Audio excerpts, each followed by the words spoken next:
Welcome to the Athletic Office. I'm your host, Brandon Weaver, with my co-host, Coach RC. And today we're going to jump into the world of booster clubs.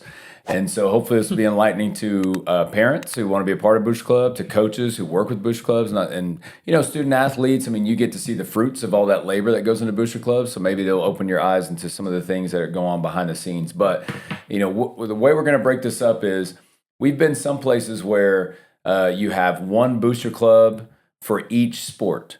Right, so basketball has a booster club, baseball has a booster club, football, all these different ones, right? And then we've been other places, namely at OCS now, where there's one shared booster club that takes care of all the needs, or I would say the wants, of all the different activities and all the different sports here. And so I kind of broke my list into pros and cons of each one, but why don't you kind of share your thoughts on the difference that you've seen between single booster clubs and shared booster clubs? So I've been at a couple different places, and at one of those stops, we had a single booster club. It's great if you've never been in a shared booster club, but it's great because we had parents that were willing to work, right? If you have parents that are willing to work at it, then it's pretty good, right? Now, the flip side of that is, as the coach, it's like, man, this is a lot of time, right? Because you're having to come up with all these fundraisers. Then you're having to put them in place. You have to think about when you're going to do them.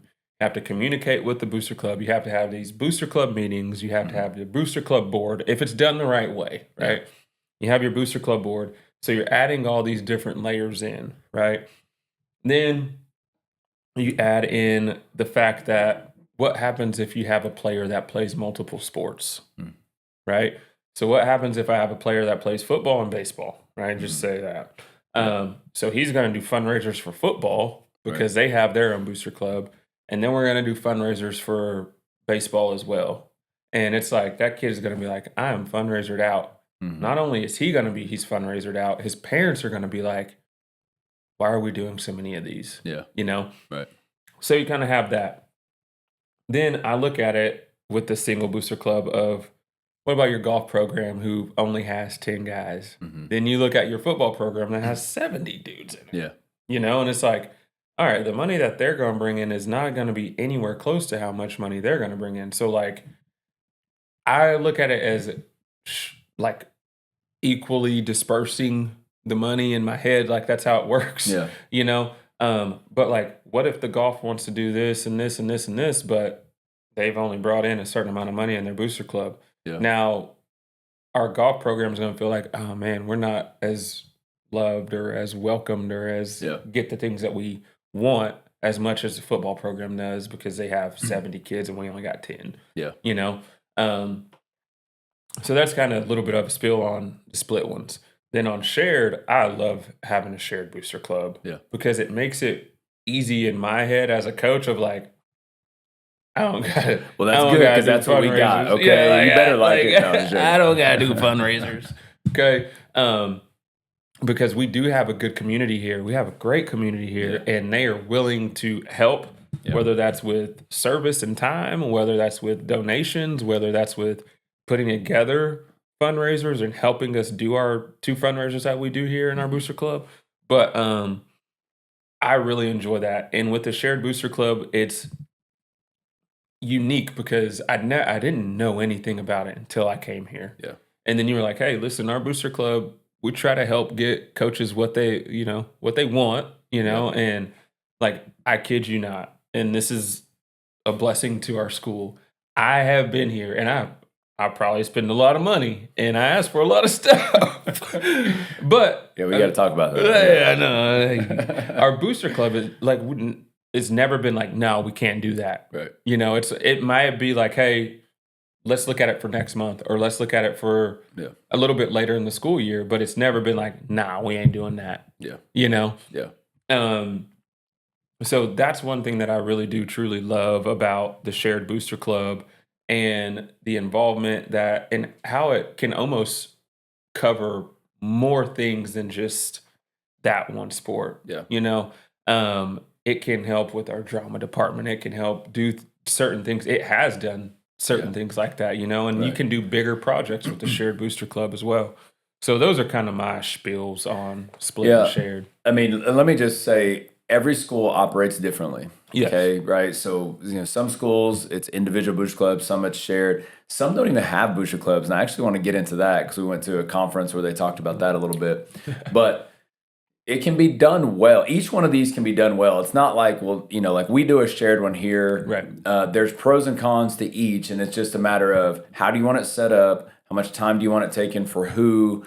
What challenges do you want there to be?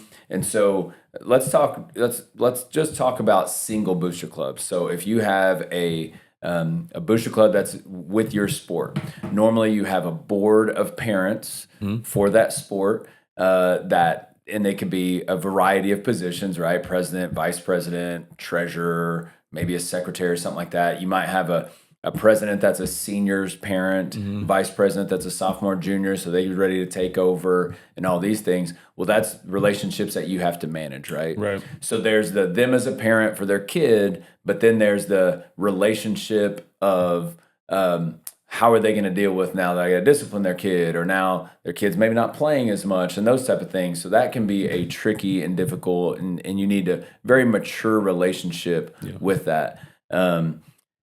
And so, but the pros, actually, I meant to jump into the pros first. Pros, they take care of your needs quicker and probably more efficiently than a shared booster club. Yes. So like you give a roadmap of, hey, here are the 10 things that we would really want. Here's some technology stuff. Here's, all this. So most schools, the way it's set up is you have an athletic budget that takes care of your basic needs. Yeah. Your uniforms, your balls, those type of things, basic training equipment. But then if you want things on top of that, your booster club step in. So like one of the big things that our booster club does here is they pay for all of our huddle subscriptions. So it's almost a necessity now, right? Yeah. But it's still looked at as kind of an extra thing. And so they pay for our huddle subscriptions for our video software, and we can clip film, we can watch film, we can do all those things, right? But anyway, so if one of the pros of if I was meeting with a basketball booster club and I gave them here are the 5 to 10 things that I want, and it's going to take $20,000, well, they have a goal, and it's okay. Now, what do we need to do to reach that goal? Yeah. In a shared booster club, sometimes it's so ambiguous as to, okay, we're raising money, but what's the goal? What's the target? Right. And then how are we bringing that money in and those type of things. So I think it does it more efficiently, and it takes care of that sports specific needs. Also, I do think having a single booster club, you develop potentially stronger bonds of communication and relationships with your parents. I think about your baseball parents. I mean, they work your concession stand. Yeah. And so there's probably a stronger bond and connection you have with them, and then taking care of those logistics and seeing them work in that capacity. My basketball parents don't work our basketball concession stand. And so it's a little bit different, but I think that opens up some communication and relationships that can be really great in the end. But I think once you get to the cons, having to do individual fundraisers. Again, we've talked about this in a lot of our different episodes. As a coach, you're thinking about a million different things. Having to manage and communicate and work out the logistics for a fundraiser is a lot. It's not easy. It doesn't get thrown together quickly. I know there's companies who reach out to us like, hey, we'll run your fundraiser. And like at the end of the day, I've got to tell my kids where to be, when to be there, how to do things, all these things. So yeah, they can take some of the work, but it's still going to be some work on the coaches to be able to do that. And then I just never liked the idea of making little salesmen out of my players. Yeah. And again, a lot of sports have to do this. I'm not saying it's bad to do, but I just, like I was at a school one time where like literally we would send different groups to different neighborhoods. And you'd show up, you knock on the door, and, grandma answers, and you're like, hey, I'm trying to raise money for, this basketball team or something. And, and some of them, whatever, were nice, and they gave money. And then others were like, I don't want, it's this month again because you always come out here and hit me up for this. And I don't have anything to do with your program. Like, why are you out here? And things like that. So it's all over the place, but I never liked that. We had some funny stories about some of the interactions with some of the people who would answer their door. But, I never personally liked doing individual fundraisers for my team. And again, some coaches were incredible at it. Yeah. And would raise a ton of money, and other ones didn't. And then you do have that disparity between, kind of the haves and the have-nots, which I'll get more into that here in a second. And then we talked about the time to manage for coaches, just another layer of that. And then I think one of the biggest cons is just like I said, the relationship and the overstepping bounds, right? Yeah. I mean, we have both heard of stories from friends who had a booster club president who wielded that power in a way that was not the best for everybody involved. Right. And when you have that, it sets up this, not in some ways, a hierarchy of how are things going to be done, and kind of I scratch your back, you scratch mine type of thing. And I just think the more that we can separate that, the better. Right. I think that's a more healthy. But again, it can be done in a great way. I know in talking to our football coach, Tanner Roof, he had a great Booster Club president there for actually many years, even after this guy's kids left. A great relationship, and it worked really well for them. Any other pros or cons you can think of with single booster clubs? I'm trying to think. If it's structured properly, I think it can work for you. But I have friends that it hasn't been structured properly and it didn't work. Yeah. And then the district starts to get involved in it, and then it's like, well, how are you set up? How is this running? Are you a 501c like what, or 503c? Like, what are you? How is it all working? Where is all this money going? Yeah. Where do you keep the money? Yeah. Who holds the money? There's a lot of that goes into it too. But I have friends that have really good booster clubs, and the parents also understand the boundaries. Yeah. Like, this is what we're doing. If coach needs this done, this is what we're going to try to do, and it's just that constant communication back and forth. Yeah. So. Yeah, and I think that's an important note to hit is like, where is the money kept? You hear these stories of embezzlement and fraud and those type of things. I know that here at OCS I can speak to, like, our money is held really in our school account, okay? I mean, it is in a separate account that's Booster Club, but it's held at the school. So it's not like parents have it sitting in some account that they have access to and they're writing checks with their names on it and things like that. We pay everything through our school Booster Club accounts, all run through the school. We have if they're paying by credit card, then we have a link that will link them directly to that account, and people can pay in there. And if they have to drop off a check in our office, and our advancement office, business office kind of work together to be able to get that. That's important. Yeah, I don't, some schools may set it up separate. I just think that invites some things that you don't want to have happen with that money. And if I'm giving to something, I want to make sure that it's going what I'm giving to. So, so let's talk about the pros and cons of shared. So the pros, I think, and again, it has to be done right, but I think there's a buffer now between boosters and coaches. We are in an incredible environment to where I think our Booster Club members can work with our coaches and be completely fine. Not going to hold it over their heads and all that. But normally at the Booster Club meetings, you and I go, because we're the athletic director and assistant athletic director, and we bring the requests from all the coaches. So I send out a Google form to all of our coaches and just say, hey, any requests you have for Booster Club that are, up and above what athletic budget's going to be able to cover. We put professional development items on there, all these different things. And we solicit band can put things on there, drama, art, all these other co-curricular activities.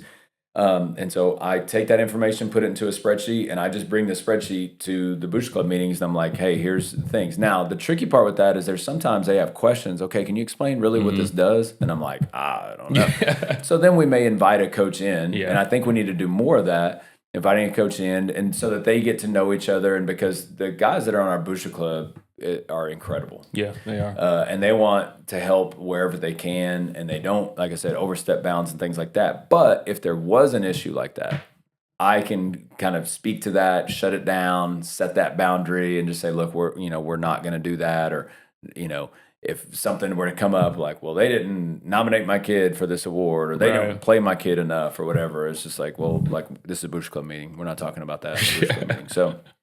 And it's not on every coach to kind of have those relationships. We do large fundraisers. So we've done clay shoots, we've done pickleball tournaments, we've done golf tournaments. And so like you can kind of you can send it out to your community and have one large fundraiser instead of every week you feel like you're hitting up parents left and right. I'm like, I just paid for band's fundraiser the other day, and now I got to go pay for, this fundraiser and this fundraiser and this fundraiser. And you just feel like you're hit up all the time about all this. It's like, hey, one time in the fall, one time in the spring, and then you're done. And we try to raise, quite a bit of money that just goes into the big pot, and then we disperse it from there. I just feel like it's more streamlined to be able to take care of so many things. You don't have, what are you doing with your programs? Our fall sports running a fall program, and then a different one's running winter, then the difference running spring. All of our signage is the same across the campus. The programs the same. All these different things, they're just streamlined. It's like a one-stop shop for everything that you want. That's Booster Club. You want some, Booster Club shirts and gear. Good. You don't have to get, this sport over here and this, all those things. I mean, we do have the Spirit Store option, but it's just streamlined. You're not doing double the work for the same amount of, fundraising and those type of things. And so I like that about it. I think the cons is, okay, whose responsibility is it? Okay, so like let's say you have a sport that's asking for $20,000 worth of things.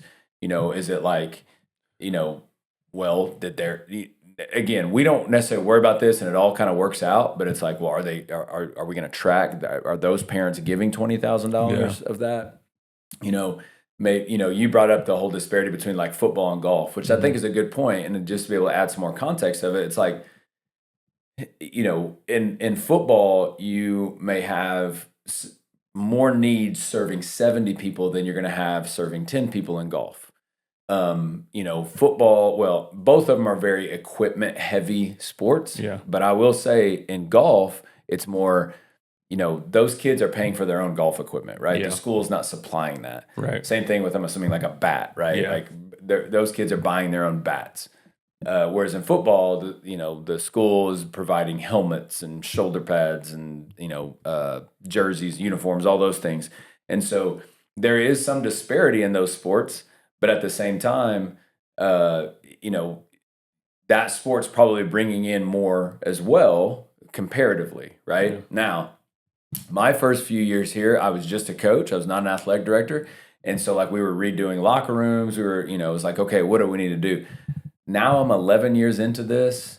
I mean, I don't even know what our basketball families bring in, but like we're spending a lot more on other sports, and that makes me happy as athletic director to make sure that they're getting all the. Now I say that, I mean, we got a video board in a gym, which is a huge deal. We, the school redid our gym floor, things like that. But it's going back to the cons. It's like, okay, whose responsibility and is if you're really going to track it is. This activity or this sports asking for this, are they putting into it? Like one of the conversations that we have on the Booster Club and then in our coaches meetings is coaches, every time you have a meeting, you need to be promoting Booster Club. Maybe invite a Booster Club person to come out and talk to them about all the things that Booster Club's doing, because our Booster Club is also a service organization, right? Yeah. They make a lot of food for different events for us, and they can serve in a lot of different ways.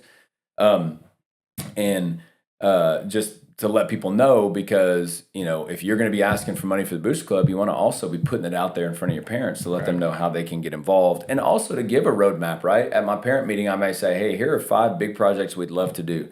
Here's roughly how much it would cost. If you're interested in giving, talk to Booster Club. That way it doesn't have to go through the coach. Talk to Booster Club, and all the money can be raised through there. Again, kind of keeping that buffer a little bit so that they don't feel. And most of us have Booster Club members in all of our programs too. So like it's easy to be like, oh yeah, reach out to this guy. And to your point, a lot of times their kids play multiple sports, right? So they're involved in multiple activities, and so and I know for us, we want to get more people involved in Booster Club coming to the meetings and stuff, because maybe they have a different perspective, right?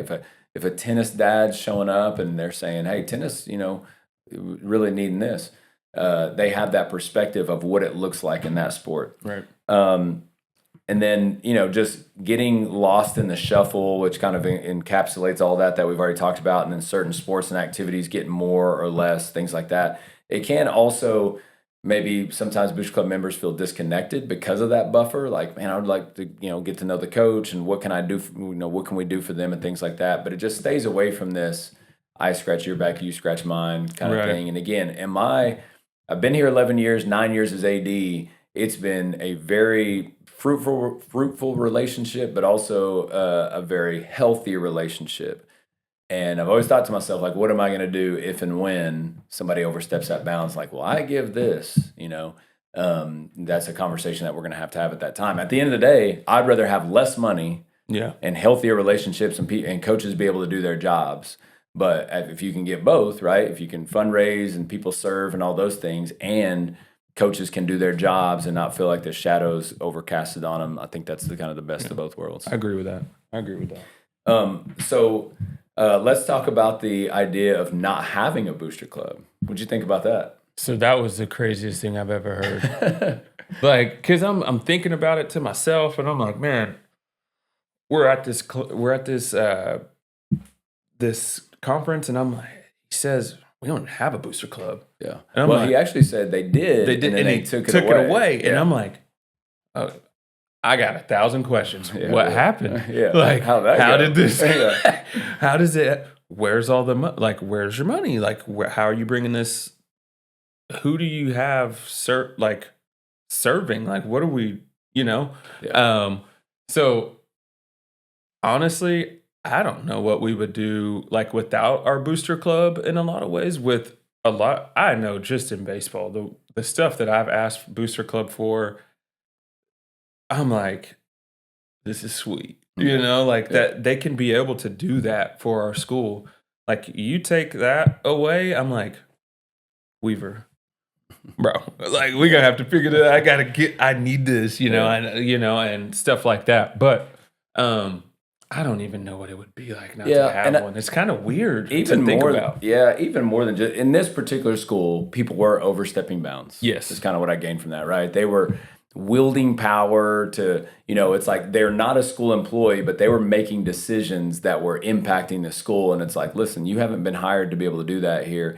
And again, that is a clear separator here between, there's decisions that we're going to make as a school, and the Bush Club is going to, help fund things and support them. Even more than the money, I think it's the relationships and it's the service that our parents provide. Like like we do this big cookout, big bash at the beginning of school, and they give away pulled pork sandwiches for free and chips and water and all those things. And then they do it again in winter, and they do it again in the spring for sports. And then, they've done that for band in the past. Yeah. They've done it at worship night when we've had a concert up here. And then, they put together the golf tournament, basically. I mean, you help with that. I mean, so if you didn't have a Bush Club, you better be willing to take on a ton. Yeah. And you better be willing to... Or just not do any of it. Yeah. I mean, at the end of the day, like, you're going to be so dependent. Going from not having a Bush Club to going to Bush Club, I mean, the way I took it from this particular AD who was saying this was they just took it on in-house. Yeah. And it was a lot more work on them, and they just did all the fundraising themselves, and then maybe they put more on their coaches and their athletes to be able to do that, but they just got rid of the crazy thing to me was when he said that, there were multiple presenters up there that was like, like, shaking their head. Kind of like, that's what we've done. And we're like, well, surely we're not in the minority of having a booster club. Right. But again, when we've seen it done bad, it's because people are overstepping bounds and they don't stay in their realm of authority, right? I mean, same thing, with me as athletic director. One of the things they provide food, and so they go they do a cookout at one of the guys' house. They smoke meat all night long, and it's just kind of a great time to get together. I'm not policing that. I'm not speaking into that and those type of things.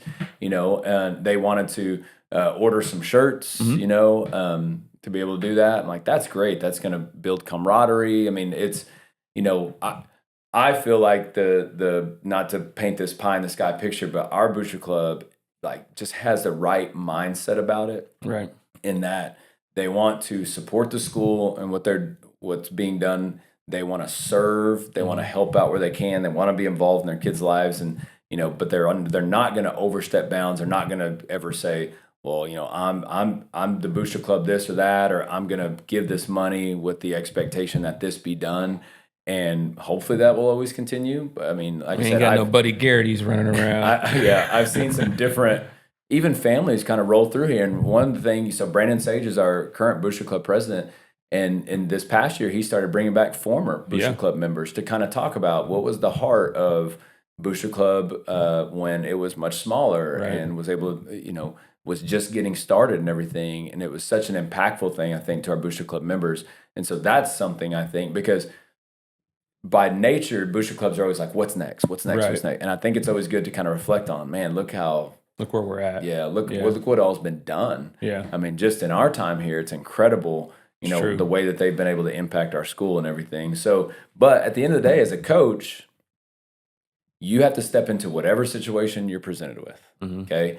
But the number one thing is that boundary line. You talked about somewhere set up well, somewhere set up, if you're taking your first head job, you need to reach out to somebody who maybe has even been at that school in a different sport, if it's a single Booster Club. And also maybe even, a lot of times I've talked to the guy who just left, right? And hey, tell me what I'm getting myself into, what's going on here and things like that. And they'll tell you. Now, you also can get a benefit of the doubt to someone you're starting a relationship with. Maybe they did something wrong. Yeah. But it's nice to know that coming into it. But just to set that boundary of before decisions are even made, like, listen, I'm going to make some decisions on playing time and this and that and this and that. And sometimes I'm going to get it right and sometimes I'm going to get it wrong. But I don't want to be looking over my shoulder every time. And I don't want, I don't want to be, told by somebody, well, since you didn't do this, now you're not getting this money. Like, if that's the case, then just don't give the money to begin with. Don't give it. Yeah, we can get down with bare bones, and that's fine. But just to set that expectation at the beginning, as a parent, if you get involved, it's really good to just speak to that up front. Just be like, listen, I'm getting involved. I'm here to serve. I'm here to help you and support you in what you can do. And, I'm not going to come to you and talk about playing time, and I'm not going to talk to you about this and that and this and that.